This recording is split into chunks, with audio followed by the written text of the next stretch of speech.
శ్రీమాత్రే నమః. సద్గురు జ్యోతిష్యాలయం వారి యొక్క ఆంగ్ల నూతన సంవత్సర శుభాకాంక్షలు.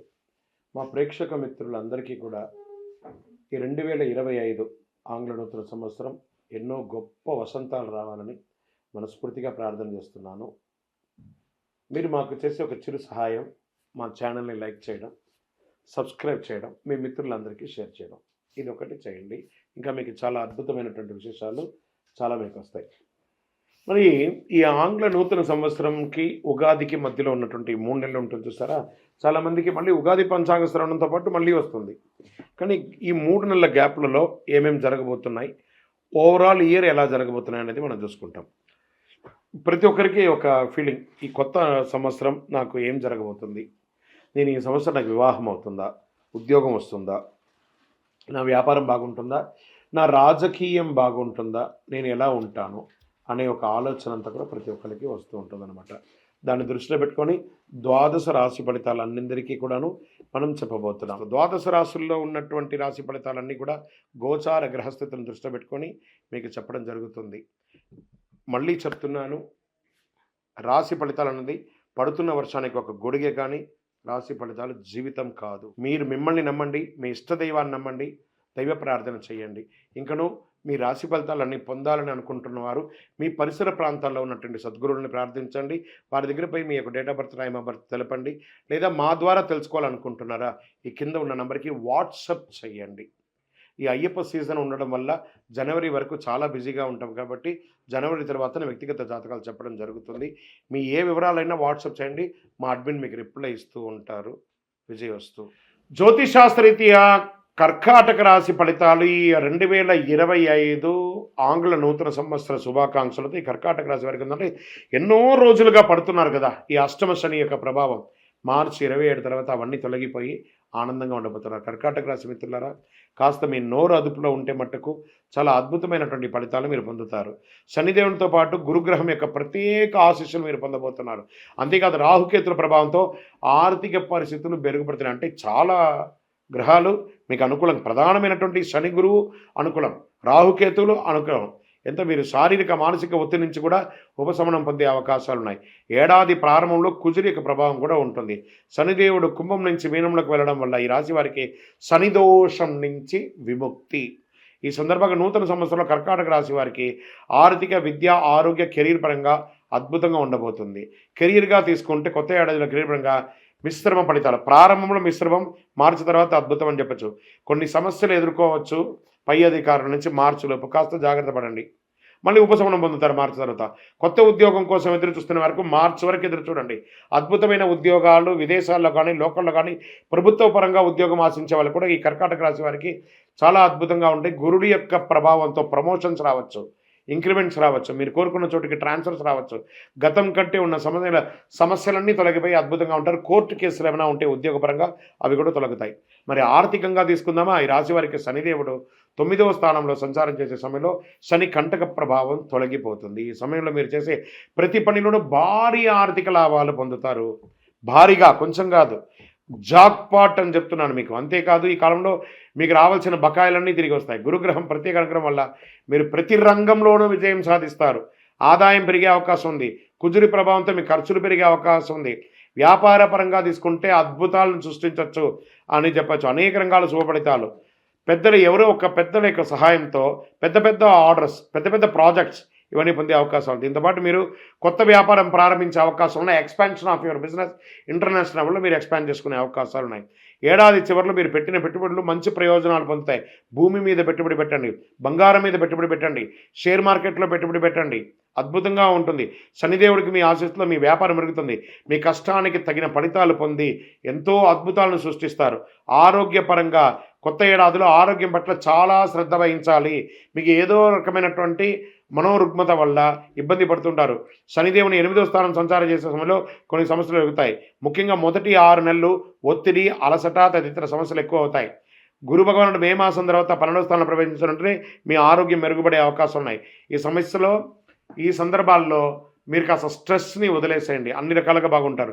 విద్యారంగంలో చదివే పిల్లలకి మార్చి వరకు కొంచెం అటు ఇటుగా ఉన్న మార్చి తర్వాత అద్భుతంగా అయ్యి మీరు అన్ని రకాల విద్యార్హతలు పొందుతారు. సివిల్ చదివే వాళ్ళకి ఇది చాలా బాగుంటుంది అని కూడా చెప్పచ్చు. బ్యాంకింగ్ సెక్టార్ వాళ్ళకి బాగుంటుంది. మంచి యూనివర్సిటీలో చదవాలనుకున్న వాళ్ళకి బాగుంటుంది. విదేశాల్లో ఉన్న వాళ్ళకి బాగుంటుంది. H1 వీసా కోసం ప్రయత్నం చేస్తున్న వాళ్ళకి బాగుంటుంది. సిటిజన్షిప్ లేదా గ్రీన్ కార్డుకు సంబంధించినవి అన్ని దేశాల్లోనూ మీరు ప్రయత్నం చేయొచ్చు. విదేశాల్లో చదువుకుంటున్న విద్యార్థులకు కూడా ఉద్యోగాలు దొరికే అవకాశాలు ఉన్నాయి. ఇంకా వైవాహిక జీవితానికి వస్తే కర్కాటక రాశి వారు కొత్త ఏడాదిలో వైవాహిక జీవితంలో చాలా సంతోషకరంగా ఒకరిపై ఒకరు ప్రేమానురాగాలతో ఉంటారు. ప్రేమ వివాహం చేసుకునే వారికి అవకాశాలు ఉన్నాయి. వివాహ జీవితంలో నూతన సంవత్సరంలో మిశ్రమ ఫలితాలు. ఫస్ట్ మార్చి వరకు కొంచెం మిశ్రమ ఫలితాలు తర్వాత ఉంటుంది. ఈ కాలంలో వైవాహిక జీవితంలో పెద్దగా సమస్యలు ఉండకపోవచ్చు. చాలా అద్భుతంగా ఉంటారు. ఈ యొక్క సంవత్సరం అంతా కూడాను కర్కాటక రాశి వారికి చాలా బాగా ఉంటుంది. ఒక చిన్న పరిహారం మాత్రం చేసుకోవాలి. కృతజ్ఞతాభావంగా దేవాలయానికి వెళ్ళి అమ్మవారి దేవాలయంలో వెళ్ళి అమ్మవారికి ప్రార్థన చేయండి. సప్తసతి చండి హోమాన్ని చేయండి. అద్భుతంగా ఉంటుంది. సుబ్రహ్మణ్య స్వామికి పాలాభిషేకం చేయండి. మీ వయస్సు ఎంత ఉందో అన్ని దీపాలు వెలిగించండి. అతి శక్తివంతమైనటువంటి కరుంగాలి మాలను ధరించండి. అన్ని రకాలైనటువంటి రుగ్మతల నుంచి తొలగి ఆయురారోగ్య ఐశ్వర్య భోగభాగ్యాలతో ఉంటారు. విజయోస్తు. స్వామి పెద్దపాదం ఎలా ఉంది, ఈసారి ఎలా ఏర్పాట్లు చేశారంటే చాలా అద్భుతంగా ఉంది. ఎరుమేలి, పేరూరు తోడు, కాళికట్టి ఆశ్రమం, అழுதா ஏற்றம், அழுதா இறக்கம், கரிலாந்தோடு, கரிமலை ஏற்றம், ఇంచిపారు కోట, కరిమల ఇరక్కం, పెరియాన మట్టం, చెరియాన మట్టం, పంపా నది వరకు చాలా ఏర్పాట్లు. పారామిలిటరీ వాళ్ళు కూడా, ఫారెస్ట్ వాళ్ళు కూడా అద్భుతమైనటువంటి ఏర్పాట్లు చేశారు. ధైర్యంగా శబరిమలకి వెళ్ళండి. మీతో పాటు ఒక వాటర్ బాటిల్ తీసుకొని వెళ్ళండి చాలు. అన్ని రకాల ఏర్పాట్లు అక్కడ ఉన్నాయి.